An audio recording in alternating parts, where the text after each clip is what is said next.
तुलसी पात परस कर मिटे सकल दुख दोष, नर को कर्म सुख मिली होए पवित्र निरोष। अर्थात तुलसी के पत्ते का स्पर्श करने मात्र से सभी प्रकार के दुख और दोष समाप्त हो जाते हैं। मनुष्य को शुद्ध और पवित्र होने का अवसर मिलता है। तुलसी है औषधि बड़ी सब जग जाने आए, जो घर तुलसी ना पूजिए वह घर पापी पाए। अर्थात तुलसी एक महान औषधि है जिसे सारी दुनिया जानती है। जिस घर में तुलसी की पूजा नहीं होती वह घर पाप से भरा हुआ माना जाता है। तुलसी बिन हरि पूजिए, तुलसी बिन हरि गान, तुलसी बिन कर प्रेम से सब होए अनजान। बिना तुलसी के भगवान की पूजा और उनका गुणगान अधूरा माना जाता है और तुलसी के बिना सच्चे प्रेम से भक्ति करना भी संभव नहीं है। दोस्तों, आज के इन दोहों को सुनकर आप समझ ही गए होंगे कि आज के इस वीडियो में किस विषय में बात करने वाली हूँ। पवित्र कार्तिक मास प्रारंभ हो रहा है। ऐसे में कार्तिक के पहले दिन से ही यानी शरद पूर्णिमा के दिन से ही भक्त कार्तिक स्नान करने का और तुलसी जी की पूजा करने का, तुलसी जी की सेवा करने का, सींचने का नियम लेते हैं, जो कि पूरे कार्तिक मास चलता रहता है। ऐसे में जो भक्त भगवान श्री हरि की विशेष कृपा पाना चाहते हो, उन्हें नियम पूर्वक कार्तिक मास में तुलसी जी की सेवा अर्चना करनी चाहिए, क्योंकि इस महीने में तुलसी माता की सेवा करने से अनंत पुण्य फल की प्राप्ति होती है। इस महीने में जितना दान पुण्य किया जाए उसका पुण्य कभी क्षय नहीं होता। वैसे तो हमारे सनातन धर्म में जितने भी पवित्र पौधे हैं उन सभी का पूजन या उन सभी को कार्तिक के पवित्र महीने में अवश्य सींचना चाहिए, लेकिन उन सभी पवित्र पौधों में सबसे पवित्र पौधा माना जाता है तुलसी माता का। पौराणिक ग्रंथों में तुलसी के पौधे को पूजनीय, पवित्र और देवी का दर्जा दिया गया है और यही कारण है कि हिंदू धर्म में आम तौर पर तुलसी जी का पौधा लगभग हर घर में देखा जाता है। तुलसी का पौधा हमारे लिए धार्मिक और वैज्ञानिक दोनों ही महत्व रखता है। ऐसा माना जाता है कि जिस घर में तुलसी जी का वास होता है, तुलसी जी का पौधा होता है, वहाँ तरक्की के साथ सुख, शांति और धन की संपन्नता अपने आप ही हो जाती है।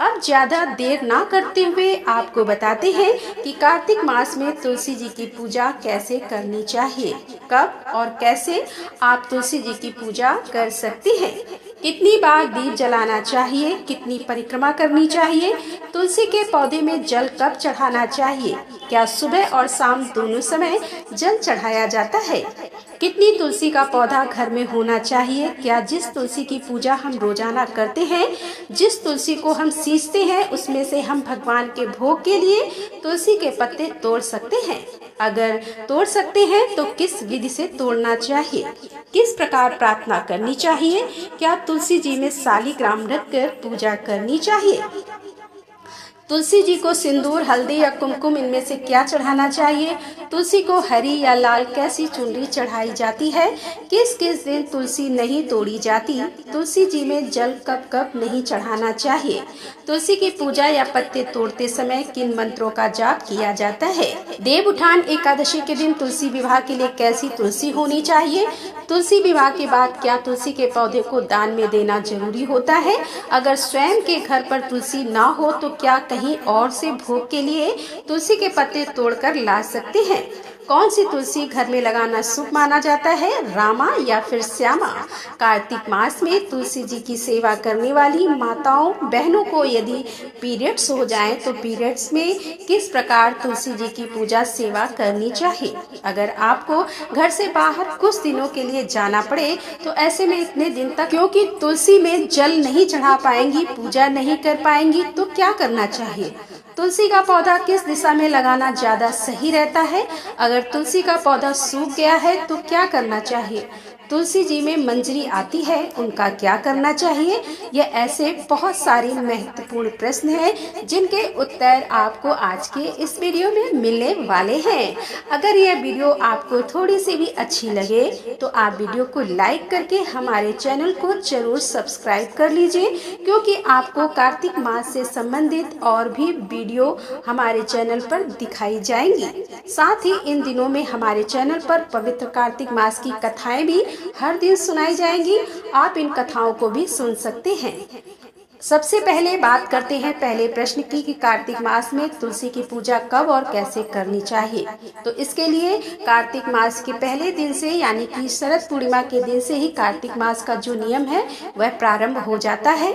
उस दिन आपको संकल्प लेना चाहिए। यदि आप इस दिन संकल्प लेना भूल गए हैं तो कार्तिक मास के पहले दिन से भी आप संकल्प लेकर तुलसी जी की पूजा कर सकते हैं। कार्तिक के महीने में सुबह और शाम दोनों ही समय तुलसी जी की पूजा की जाती है, जिसके लिए आप हर दिन सुबह ब्रह्म मुहूर्त में उठकर, और ब्रह्म मुहूर्त का जो समय होता है वह सुबह लगभग 3 बजे से लेकर 5:30 के बीच का रहता है।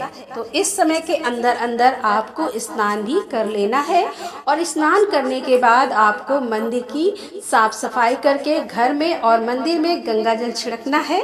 अब सबसे पहले आपको तुलसी माता की पूजा करनी है। उसके बाद आप अपने घर के मंदिर में जो भी पूजा करते हैं वह आप कर सकते हैं। यदि आपके पास बहुत अधिक समय है तो आप पहले मंदिर की पूजा करने के बाद उसके बाद अंधेरे अंधेरे में ही तुलसी माता की पूजा भी कर सकते हैं।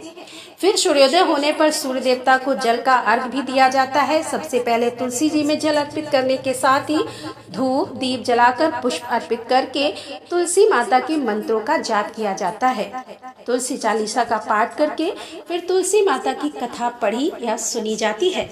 अगर आपके पास समय हो तो 1 या 2 भजन आप तुलसी माता के पौधे के पास बैठकर भी गा सकते हैं। भगवान विष्णु के मंत्रों का जाप भी आप तुलसी के पौधे के समीप बैठकर कर सकते हैं, क्योंकि अगर सच्चे मन से तुलसी माता से कोई भी प्रार्थना की जाए तो वह प्रार्थना अवश्य ही स्वीकार होती है। कार्तिक मास में तुलसी जी की जो पूजा होती है वह सुबह अंधेरे में की जाती है। ब्रह्म मुहूर्त में यह पूजा होती है। सूर्योदय से पहले ही तुलसी के पौधे में दीप जलाया जाता है। सूर्योदय होने के बाद तुलसी के पौधे में दीपक नहीं जलाना चाहिए। अगर आप सूर्योदय से पहले दीपक नहीं जला पाए हैं तो आप केवल सूर्योदय होने पर तुलसी के पौधे में जल अर्पित कर सकते हैं। दीपक ऐसे में आप शाम को ही जलाएं। सुबह और शाम दोनों ही समय दीपक जलाया जाता है। दीपक आप तेल का या घी का जला सकते हैं, और दीपक में आप रुई की बाती का प्रयोग कर सकते हैं। शाम की जो पूजा है वह आप गोधूली बेला में, यानी जिस समय हल्का हल्का शाम का उजाला हो और रात होने वाली होती है, यानी कि संध्या और रात के मिलन का जो समय होता है, उस समय आप तुलसी जी की पूजा करके तुलसी जी के पौधे में दीप जला सकते हैं। बहुत से लोग कार्तिक मास में तुलसी जी के साथ ही पटवारी माता भी बनाते हैं। एक बात का ध्यान रखिएगा कि तुलसी के पौधे के आसपास कोई भी कांटेदार पौधा नहीं रखना चाहिए। अक्सर लोग समी का पौधा भी तुलसी के पौधे के आसपास रखते हैं या गुलाब का पौधा लगा देते हैं, तो ऐसा नहीं करना चाहिए। और तुलसी के पौधे में कभी शिवलिंग को भी नहीं रखना चाहिए। कुछ लोगों के घर में यह भी देखने को मिलता है कि शिवलिंग को तुलसी के पौधे में रखकर फिर तुलसी की पूजा करते हैं, तो ऐसा नहीं करना चाहिए। दूसरा प्रश्न है कि कितनी बार दीप जलाना चाहिए। तो देखिए, सुबह और शाम दोनों ही समय में आप तुलसी के पौधे में दीप जला सकते हैं। तीसरा प्रश्न है कितनी परिक्रमा की जाती है। तो तुलसी माता की 3 बार परिक्रमा की जाती है, जिसमें आप पूजा करने के बाद जल चढ़ाने के बाद तुलसी के पौधे के चारों ओर क्लॉकवाइज घूमकर 3 बार परिक्रमा करें। अगर पौधे के चारों ओर घूमना संभव नहीं हो तो आप अपनी ही जगह पर खड़े होकर 3 बार परिक्रमा कर सकते हैं। चौथा प्रश्न है जल कब चढ़ाना चाहिए। तो देखिए, तुलसी के पौधे में केवल सुबह के समय ही जल चढ़ाया जाता है। वैसे तो ब्रह्म मुहूर्त का समय ही सबसे उत्तम होता है। अगर आपको थोड़ी भी देर हो जाए तो आप सूर्योदय होने तक या सूर्योदय के कुछ समय बाद तक भी जल चढ़ा सकते हैं। सूर्यास्त के बाद कभी भी तुलसी के पौधे में जल नहीं चढ़ाया जाता। कभी भी एकादशी और रविवार के दिन भी तुलसी में जल नहीं चढ़ाया जाता। पांचवा प्रश्न है क्या सुबह और शाम दोनों समय जल चढ़ा सकते हैं। तो देखिए, तुलसी के पौधे में सुबह स्नान करने के बाद साफ वस्त्र धारण करके ही जल चढ़ाया जाता है। अगर आपको लगता हो कि तुलसी का पौधा मुरझा रहा है या तुलसी के पौधे में जल की आवश्यकता है, तो ऐसे में आप सूर्यास्त से पहले ही एक बार तुलसी के पौधे में जल अर्पित कर सकते हैं। लेकिन स्नान करने के बाद या फिर साफ स्वच्छ वस्त्र पहनने के बाद ही तुलसी के पौधे में जल अर्पित अर्पित करना चाहिए। कभी भी गंदे वस्त्रों से या कार्तिक के महीने में शरीर पर तेल लगाकर तुलसी के पौधे में जल नहीं चढ़ाना चाहिए। जल चढ़ाते समय या पूजा करते समय शरीर पर चमड़े की कोई भी चीज नहीं होनी चाहिए। जूते चप्पल पहनकर भी तुलसी के पौधे को स्पर्श नहीं करना चाहिए। छठा प्रश्न है कि कितनी तुलसी घर में लगानी चाहिए। तो ये एक महत्वपूर्ण प्रश्न है जो कि अक्सर लोग जानना चाहते हैं। तो देखिए, इसके लिए घर पर रामा और श्यामा दो तरह की तुलसी आप लगा सकते हैं। अगर आपको दोनों तरह की तुलसी ना मिल पाए तो घर पर आप केवल एक रामा तुलसी का पौधा भी लगा सकते हैं, क्योंकि रामा तुलसी को माता लक्ष्मी जी का प्रतीक माना जाता है और इस पौधे में सबसे ज्यादा औषधि गुण भी होते हैं। कार्तिक के महीने में किसी भी गुरुवार को या एकादशी के दिन तुलसी के पौधों को लगाना बहुत शुभ माना जाता है। तुलसी के पौधे के आसपास हमेशा साफ सफाई रहनी चाहिए। सातवां प्रश्न है कि जिस पौधे की हम रोजाना पूजा करते हैं, क्या उस पौधों में से भगवान के लिए तुलसी के पत्ते तोड़ सकते हैं, क्योंकि भगवान का भोग तो बिना तुलसी के पत्ते के अधूरा रहता है। तो देखिए, अगर आपके पास केवल एक ही तुलसी का पौधा है, दूसरा पौधा लगाना आपके लिए बिल्कुल भी संभव नहीं है, तो फिर ऐसे में आप स्नान करके तुलसी माता से प्रार्थना करके और तुलसी माता के मंत्र का यानी ओम सुभद्राय नमः और ओम सुप्रभा नमः इन मंत्रों का जाप करते हुए और तुलसी माता से प्रार्थना करके कि हे गोविंद श्री हृदय को प्रफुल्लित करने वाली माता तुलसी, मैं आपको श्री नारायण भगवान की पूजा के लिए तोड़ रही हूँ। आपको नमस्कार है। हर श्रृंगार आदि फूलों और तरह तरह के सुगंधित पदार्थों की भेंट से भी श्री हरि को तृप्ति नहीं होती है। हे कल्याणकारी महान ऐश्वर्य वाली, आपके बिना तो सब कर्म निष्फल है। हे तुलसी माता, मेरे लिए कल्याणकारी बन जाओ और दिव्य गुणों वाली माँ, तोड़ने से आपके हृदय पर जो भी आघात पहुँचे उसके लिए आप मुझे क्षमा कर देना। जगत जननी माँ तुलसी, आपको मेरा नमस्कार है। इस तरह प्रार्थना कर आप बहुत ही सावधानी के साथ तुलसी के पत्ते तोड़ सकते हैं। ध्यान रखिएगा कि तुलसी के पत्ते को नाखून से नोचकर पौधे को हिलाकर कभी नहीं तोड़ना चाहिए। बहुत आराम से तुलसी के पत्ते तोड़े जाते हैं। अगर हो सके तो भगवान के भोग के लिए आप अलग से तुलसी का एक पौधा लगा सकते हैं, क्योंकि ऐसा भी कुछ लोग मानते हैं कि जिस पौधे की हम हर दिन पूजा करते हैं उस पौधे में से पत्ते नहीं तोड़ने चाहिए। लेकिन अगर आपके पास केवल एक ही पौधा, आपको अपने मन में बहुत ज्यादा नकारात्मक नहीं होना है, क्योंकि कई बार ऐसा होता है कि लोगों के लिए दूसरा पौधा लगाना संभव नहीं होता है। तो आप आराम से इस तरह से सच्चे मन से प्रार्थना करके तुलसी के पत्ते भी उसी पौधे में से तोड़ सकते हैं। कार्तिक के पूरे महीने में तुलसी के पत्ते का सेवन करना भी बहुत शुभ और लाभदायक माना जाता है। आप पूजा करने के बाद हर दिन तुलसी का एक पत्ता भी ग्रहण कर सकते हैं। तुलसी के पत्ते को बिना चबाए ही ग्रहण किया जाता है। आठवां प्रश्न है, क्या तुलसी में शालिग्राम रखकर पूजा करनी चाहिए। तो देखिए, अगर आपके पास शालिग्राम जी हैं तो बिल्कुल आपको उन्हें तुलसी के पौधे में रखकर पूजा करनी चाहिए। ऐसा करने से तुलसी माता बहुत प्रसन्न होती हैं। अगर शालिग्राम जी ना हो तो आपकी श्रद्धा हो तो आप विधि विधान से शालिग्राम जी को घर ला भी सकते हैं। नवा प्रश्न है कि तुलसी जी को सिंदूर, हल्दी, कुमकुम इनमें से क्या चढ़ाया जाता है। तो देखिए, कार्तिक के महीने में तुलसी माता को हल्दी चढ़ाना ज्यादा शुभ रहता है। जिस दिन देवउठनी एकादशी पर तुलसी माता का विवाह किया जाता है, केवल उस दिन तुलसी माता को सिंदूर अर्पित करना चाहिए। तब तक कार्तिक के महीने में आप केवल हल्दी अर्पित कर सकते हैं। सिंदूर की जगह पर तब तक आप कुमकुम भी अर्पित कर सकते हैं। इसके अलावा कच्चा दूध भी तुलसी के पौधे में हफ्ते में एक बार जरूर अर्पित करना चाहिए। 10वां प्रश्न है कि किस तरह किस रंग की चुनरी माता को चढ़ानी चाहिए। तो तुलसी माता को वैसे तो आप लाल और हरी दोनों चुनरी चढ़ा सकते हैं, लेकिन लाल रंग बहुत शुभ माना जाता है, तो लाल रंग की चुनरी भी आप अवश्य चढ़ाएं। 11वां प्रश्न है कि किस किस दिन तुलसी नहीं तोड़नी चाहिए। तो अक्सर लोग इस बारे में जानना चाहते हैं। तो देखिए, तुलसी की पत्तियों को कभी भी रविवार ग्रहण, चाहे वह चंद्र ग्रहण हो या सूर्य ग्रहण हो या एकादशी, अमावस्या, पूर्णिमा, चौदस या संक्रांति के दिन नहीं तोड़ना चाहिए। बिना स्नान किए या सूर्यास्त के बाद तुलसी के पत्ते भूल कर भी नहीं तोड़ने चाहिए। रविवार और एकादशी ग्रहण, चाहे वह ग्रहण कोई भी हो या सूतक यदि घर में लगा हुआ है तो उस समय तुलसी पौधे में जल भी नहीं चढ़ाया जाता और ना ही तुलसी के पत्तियों को तोड़ा जाता है। सूतक चाहे वह अशुभ हो या शुभ, और उसमें आप तुलसी के पत्ते को स्पर्श ना करें। तुलसी के पत्ते तोड़ते समय या पूजा करते समय ओम सुभद्राय नमः या ओम सुप्रभा नमः इन बहुत ही आसान से मंत्रों का जाप कर सकते हैं। चौथा प्रश्न है कि देवउठनी एकादशी के दिन किस प्रकार की तुलसी होनी चाहिए, किस प्रकार की तुलसी से भगवान का विवाह कराया जाता है। तो आप रामा या श्यामा किसी भी तुलसी का विवाह शालिग्राम जी से करवा सकते हैं।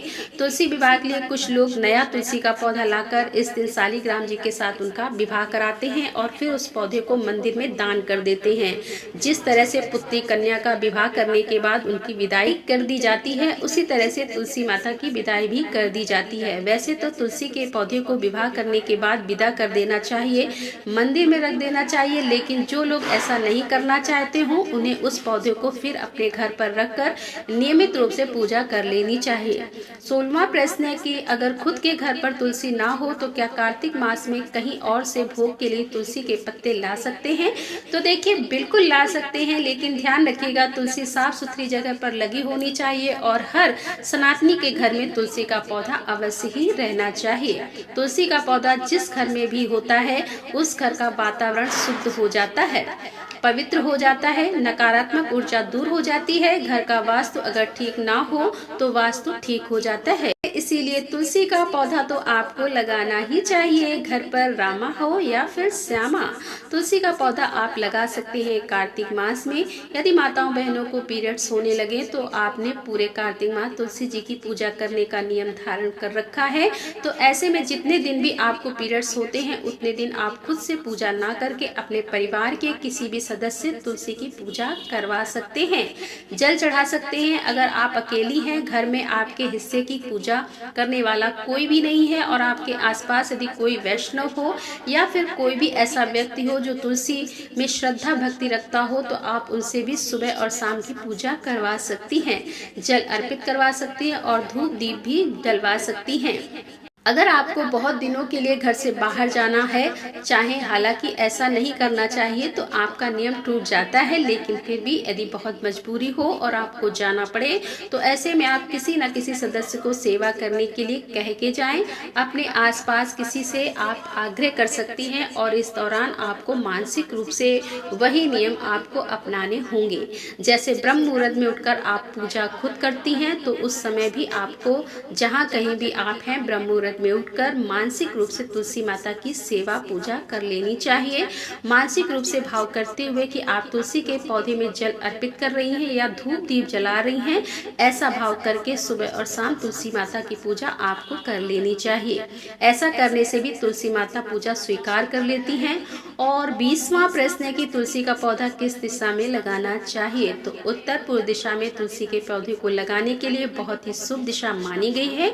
21वां प्रश्न, अगर तुलसी का पौधा सूख गया हो तो क्या करना चाहिए। तो इसके लिए सबसे पहले तो तुलसी के सूखे हुए पौधों को आप गमले से निकाल कर उसकी लकड़ियां तोड़कर उसका दीपक जला सकते हैं, तुलसी की माला बना सकते हैं और भगवान श्री कृष्ण के समस्त तुलसी की लकड़ी का दीपक जलाना बहुत ही शुभ रहता है।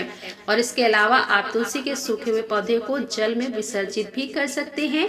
सूखा हुआ पौधा घर पर नहीं रहने देना चाहिए, उसकी जगह पर आप नया तुलसी का पौधा लगा सकते हैं। अंतिम प्रश्न है कि तुलसी जी में जो मंजरी आती है उसका क्या करना चाहिए। तो सबसे महत्वपूर्ण बात है कि तुलसी के पौधे की मंजरी को उनके नाखून माना जाता है, माता पर बोझ माना जाता है। बहुत ज्यादा मंजरी होने पर मंजरी को समय समय तुलसी जी से हटाते रहना चाहिए और इस मंजरी का भोग आप भगवान के भोग में भी लगा सकते हैं। भगवान कृष्ण को मंजरी का भोग लगाना बहुत ही प्रिय होता है।